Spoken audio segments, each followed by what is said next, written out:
the original dream of mine was to be a Navy pilot, but I ended up in the Marines instead. So I started off as a crew chief in the back of a Marine Corps helicopter, and then fast forward about 7 years, I learned that the Army had a pilot program where I could transfer straight from the Marines to the Army and fly Blackhawks, which is what I do now. What made you become an aviation teacher? So I am an instructor pilot for the Tennessee National Guard, so I've been flying around for a second, and to be honest, for here at Powell, I was interviewing for a social studies job that was temporarily open, and Dr. Smith is really the one responsible for this.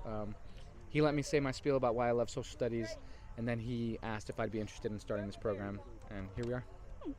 How did this event today apply to your class? How is this going to apply to your class? So this is the second helicopter we've had here. For my intro class, we're barely learning the very basics of aerodynamics. So they've been able to talk to the pilot, ask him some specific helicopter questions. But this entire machine is perfect for teaching anything for aerodynamics. Even though it's a helicopter, we learn mostly airplane stuff, but aerodynamics apply just the same. So from my intro class to my advanced class, it applies the same. And what about today's event made you excited?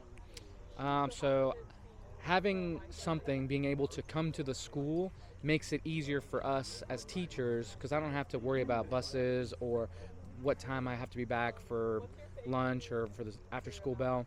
I'm able to bring a field trip to the school. Mm-hmm. So as a teacher, it makes my life easier, and then we get a lot more participation from the other classes that wouldn't normally. Coach Thompson's over there with his wellness class. Normally they wouldn't be able to attend something like this on a field trip if I was the one leading the field trip. So it's good for everybody. Okay, thank you. Yep.